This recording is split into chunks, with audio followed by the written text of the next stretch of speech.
আসসালামু আলাইকুম। সংবাদে আপনাদের সবাইকে স্বাগতম জানাচ্ছি আমি নুসরাত। শুরুতেই সংবাদ শিরোনাম। ফিলিস্তিনের পশ্চিম তীরে আরও ১৯ বসতি স্থাপনের অনুমতি ইসরায়েলের। জাপানের পারমাণবিক অস্ত্র অর্জনের চেষ্টাকে প্রতিহতের ঘোষণা উত্তর কোরিয়ার। ভেনেজুয়েলায় যুক্তরাষ্ট্রের হস্তক্ষেপ নিয়ে সতর্ক করলেন লুলা। সুদানে মার্কেটে ড্রোন হামলায় ১০ জন নিহত। দর্শক, এতক্ষণ শুনছিলেন সংবাদ শিরোনাম। এখন বিস্তারিত। আপনি যদি ইসরায়েলের ধ্বংস চেয়ে থাকেন তাহলে চ্যানেলটি সাবস্ক্রাইব করে দিবেন এবং ভিডিওতে লাইক করে আপনার মূল্যবান মতামত কমেন্টে লিখে জানিয়ে দিবেন। এখন বিস্তারিত। ফিলিস্তিনের গাজা উপত্যকায় চলমান যুদ্ধবিরতির মধ্যেই প্রস্তাবিত ফিলিস্তিন রাষ্ট্রের অপর অংশ পশ্চিম তীরে নতুন করে ১৯টি বসতি স্থাপনের অনুমোদন দিয়েছে ইসরায়েল। দেশটির কট্টর ডানপন্থী রাজনীতিবিদ ও বর্তমান অর্থমন্ত্রী বেসালেল স্মোত্রিচ এ তথ্য নিশ্চিত করেছেন। বিবিসিকে দেওয়া এক সাক্ষাৎকারে স্মোত্রিচ জানান, তিনি ইসরায়েলের প্রতিরক্ষামন্ত্রী ইসরায়েল কাৎসের কাছে এ বিষয়ে একটি প্রস্তাব উত্থাপন করেছিলেন, যা গতকাল অনুমোদন পেয়েছে। তার ভাষ্য অনুযায়ী প্রস্তাবিত স্বাধীন ও সার্বভৌম ফিলিস্তিন রাষ্ট্রের প্রতিষ্ঠাকে বাধাগ্রস্ত করতেই এই সিদ্ধান্ত নিয়েছে ইসরায়েল সরকার। উল্লেখ্য, স্মোত্রিচ নিজেও পশ্চিম তীরে বসবাসকারী একজন দখলদার বসতি স্থাপনকারী। পশ্চিম তীর অঞ্চলে বসবাসরত ইসরায়েলি সেটলারদের মধ্যেই তিনি অন্তর্ভুক্ত। ইসরায়েলের এই সিদ্ধান্তের কড়া সমালোচনা করেছে সৌদি আরব। পাশাপাশি জাতিসংঘের মহাসচিব আন্তোনিও গুতেরেস এক বিবৃতিতে এ সিদ্ধান্তের নিন্দা জানিয়ে বলেছেন, পশ্চিম তীরে ইসরায়েলের দখলদারিত্ব কার্যক্রমের ধারাবাহিক সম্প্রসারণ মধ্যপ্রাচ্যে উত্তেজনা বাড়াচ্ছে এবং একই সঙ্গে প্রস্তাবিত ফিলিস্তিন রাষ্ট্রের ভবিষ্যৎকে গুরুতর হুমকির মুখে ফেলছে।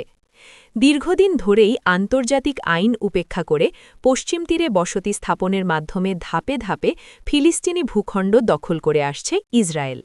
বর্তমান প্রধানমন্ত্রী বেঞ্জামিন নেতানিয়াহুর শাসনামলে গত প্রায় ৩ বছরে এই কার্যক্রম উল্লেখযোগ্যভাবে বৃদ্ধি পেয়েছে। ২০২২ সালের শেষ দিকে লিকুইড পার্টির প্রধান নেতানিয়াহুর নেতৃত্বে সরকার গঠনের পর থেকে পশ্চিম তীরে ইহুদি আবাসন বা আবাসিক স্থাপনার সংখ্যা ১২৮টি থেকে বেড়ে দাঁড়িয়েছে ১৭৮টিতে। অর্থাৎ নেতানিয়াহুর আমলে পশ্চিম তীরে বসতি স্থাপনের হার প্রায় ৪০% বেড়েছে। তবে এই হিসাব নতুন করে অনুমোদিত ১৯টি বসতির আগের। সাম্প্রতিক সিদ্ধান্ত বাস্তবায়িত হলে গত ৩ বছরে পশ্চিম তীরে ইসরায়েলি বসতির সংখ্যা পৌঁছবে ৬৯টিতে। এ বিষয়ে স্মোত্রিচ বিবিসিকে জানান, নেতানিয়াহুর নেতৃত্বাধীন সরকার ফিলিস্তিন রাষ্ট্র প্রতিষ্ঠার সম্ভাবনাকে পুরোপুরি কবর দেওয়ার লক্ষ্যে এগিয়ে যাচ্ছে। ফিলিস্তিনি ভূখণ্ডে বসতি স্থাপন বিরোধী ইসরায়েলি সংগঠন পিস নাওয়ের তথ্যমতে বর্তমানে পশ্চিম তীরে ফিলিস্তিনি অবৈধ ইসরায়েলি বসতির সংখ্যা ১৬০টি। এসব বসতিতে প্রায় ৭ লাখ ইসরায়েলি বসবাস করছেন। জাপানের পারমাণবিক অস্ত্র অর্জনের যে কোনো প্রচেষ্টা কঠোরভাবে প্রতিহত করার হুঁশিয়ারি দিয়েছে উত্তর কোরিয়া। দেশটির রাষ্ট্রীয় সংবাদ মাধ্যম KCNA রোববার ২১ ডিসেম্বর এক বিবৃতিতে জানিয়েছে, জাপানের পারমাণবিক উচ্চাকাঙ্ক্ষা যে কোনো মূল্যে রোধ করা উচিত, কারণ এটি মানবজাতির জন্য ভয়াবহ বিপর্যয় ডেকে আনতে পারে।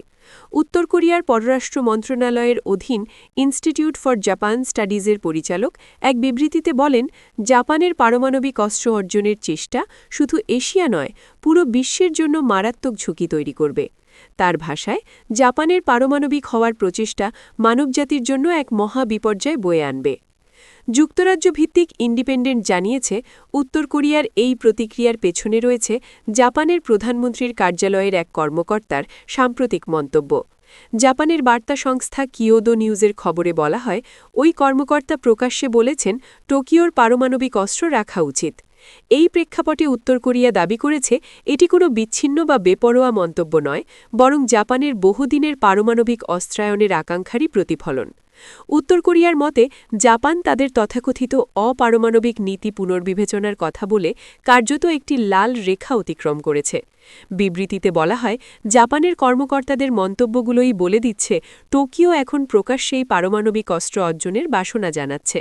উত্তর কোরিয়ার রাষ্ট্রীয় গণমাধ্যম আরও দাবি করেছে, যুক্তরাষ্ট্র যখন গত অক্টোবরে দক্ষিণ কোরিয়াকে একটি পারমাণবিক সাবমারিন নির্মাণের অনুমোদন দেয়, তার পরপরই জাপানে এই ধরনের বক্তব্য জোরালো হতে শুরু করে। মার্কিন প্রেসিডেন্ট ডোনাল্ড ট্রাম্প দক্ষিণ কোরিয়ার প্রেসিডেন্ট লি জে মিয়ংয়ের সঙ্গে বাণিজ্য ও নিরাপত্তা ইস্যুতে শীর্ষ বৈঠকের পর ওই অনুমোদন দিয়েছিলেন। উত্তর কোরিয়ার ওই কর্মকর্তা সতর্ক করে বলেন, জাপান যদি পারমাণবিক অস্ত্র অর্জন করে তবে এশিয়া ভয়াবহ পারমাণবিক বিপর্যয়ের মুখে পড়বে। তবে তিনি পিয়ংইয়াংয়ের নিজস্ব পারমাণবিক কর্মসূচি নিয়ে কোনো মন্তব্য করেননি। ধারণা করা হয়, উত্তর কোরিয়া নিজেই একটি ক্রমবর্ধমান পারমাণবিক অস্ত্র ভাণ্ডারের অধিকারী। আন্তর্জাতিক নিষেধাজ্ঞা ও নিরস্ত্রীকরণের আহ্বান থাকার পরও দেশটি তার পারমাণবিক সক্ষমতা বজায় রাখা ও সম্প্রসারণের ঘোষণা দিয়ে আসছে। গত সেপ্টেম্বরে জাতিসংঘে দেওয়া ভাষণে উত্তর কোরিয়ার উপপররাষ্ট্রমন্ত্রী কিম সান গিয়ং বলেন, পারমাণবিক অস্ত্র তাদের রাষ্ট্রীয় আইন, জাতীয় নীতি ও সার্বভৌম অধিকারের অংশ, যা তারা কোনো পরিস্থিতিতেই ত্যাগ করবে না। ভেনেজুয়েলার বিরুদ্ধে যুক্তরাষ্ট্রের ক্রমবর্ধমান চাপ ও সম্ভাব্য সামরিক পদক্ষেপ ভয়াবহ মানবিক বিপর্যয় ডেকে আনবে বলে সতর্ক করেছেন ব্রাজিলের president Luiz Inacio Lula da Silva. তিনি মত দিয়েছেন, ভেনেজুয়েলায় কোনো ধরনের সশস্ত্র হস্তক্ষেপ শুধু ওই দেশের জন্য নয়, বরং পুরো পৃথিবীর জন্যই এক বিপজ্জনক দৃষ্টান্ত স্থাপন করবে। রোববার ২১ ডিসেম্বর ব্রাজিলের দক্ষিণাঞ্চলীয় শহর ফোজ ডো ইগুয়াসুতে দক্ষিণ আমেরিকার আঞ্চলিক জোট মার্কোসুরের শীর্ষ সম্মেলনে বক্তব্য রাখতে গিয়ে লুলা এই মন্তব্য করেন। খবর রয়টার্সের। তিনি বলেন, ভেনেজুয়েলায় সশস্ত্র হস্তক্ষেপ একটি মানবিক বিপর্যয়ে রূপ নেবে। এটি এমন একটি নজির সৃষ্টি করবে যা বৈশ্বিক স্থিতিশীলতার জন্য মারাত্মক হুমকি। রয়টার্সের প্রতিবেদনে বলা হয়েছে, ভেনেজুয়েলা ইস্যুতে যুক্তরাষ্ট্রের সঙ্গে উত্তেজনা সম্প্রতি আরও বেড়েছে। গত মঙ্গলবার মার্কিন প্রেসিডেন্ট ডোনাল্ড ট্রাম্প ভেনেজুয়েলায় যাতায়াতকারী সব নিষেধাজ্ঞাভুক্ত তেলবাহী জাহাজের ওপর অবরোধ আরোপের নির্দেশ দেন। ওয়াশিংটনের এই পদক্ষেপকে নিকোলাস মাদুরো সরকারের ওপর চাপ বাড়ানোর নতুন কৌশল হিসেবে দেখা হচ্ছে। ভেনেজুয়েলার অর্থনীতির প্রধান চালিকাশক্তি তেল খাতকে লক্ষ্য করেই এই ব্যবস্থা নেওয়া হয়েছে। লুলা স্মরণ করিয়ে দেন, ফকল্যান্ডস যুদ্ধের ৪ দশকেরও বেশি সময় পর দক্ষিণ আমেরিকা আবারও অন্য মহাদেশীয় কোনো শক্তির সামরিক উপস্থিতির আশঙ্কায় ভুগছে। তিনি বলেন, দক্ষিণ আমেরিকা আবার এমন এক ভূতের ছায়ায় পড়ছে যেখানে এই অঞ্চলের বাইরে থেকে আসা সামরিক শক্তি আমাদের শান্তিকে প্রশ্নবিদ্ধ করছে। চলতি সপ্তাহের শুরুতেই ল্যাটিন আমেরিকার ২ বৃহত্তম অর্থনীতির শীর্ষ নেতা ব্রাজিলের প্রেসিডেন্ট লুলা দা সিলভা এবং মেক্সিকোর প্রেসিডেন্ট ক্লাউদিয়া শেইনবাউম ভেনেজুয়েলা পরিস্থিতিতে সংযম দেখানোর আহ্বান জানিয়েছিলেন। তবে গত শনিবারের বক্তব্যে লুলা আরও কঠোর দেখিয়েছেন। মার্কোসুর সম্মেলন শেষে দেওয়া এক যৌথ ঘোষণায় ল্যাটিন আমেরিকার নেতারা ভেনেজুয়েলায় ডেমোক্রেটিক নীতি ও মানবাধিকার রক্ষায় শান্তিপূর্ণ পথেই অগ্রসর হওয়ার অঙ্গীকার পুনর্ব্যক্ত করেন। এই ঘোষণায় আর্জেন্টিনা, প্যারাগুয়ে ও পানামার প্রেসিডেন্টদের পাশাপাশি বলিভিয়া, ইকুয়েডর ও পেরুর শীর্ষ কর্মকর্তারাও সমর্থন জানান। সুদানের দক্ষিণ দারফুরের একটি ব্যস্ত মার্কেটে ড্রোন হামলায় ১০ জন নিহত হয়েছেন। তবে কে এই হামলা চালিয়েছে সেটি নিশ্চিত নয়। ২০২৩ সালের এপ্রিল থেকে সুদানের সেনাবাহিনী ও আরএসএফের মধ্যে লড়াই শুরু হয়, যার রূপ নেয় রক্তক্ষয়ী ও ভয়াবহ গৃহযুদ্ধে। এই যুদ্ধে এখন পর্যন্ত হাজার হাজার মানুষ নিহত হয়েছেন, ঘরবাড়ি ছাড়া হয়েছেন ১,২০,০০,০০০ মানুষ। এর সঙ্গে দেশটিতে দেখা দিয়েছে দুর্ভিক্ষ। মানবাধিকার সংস্থা north Darfur emergency rooms council জানিয়েছে, শনিবার ২০০০ ডিসেম্বর আরএসএফের নিয়ন্ত্রণাধীন মালহার শহরের আল হারা মার্কেটে এ ড্রোন হামলার ঘটনা ঘটে।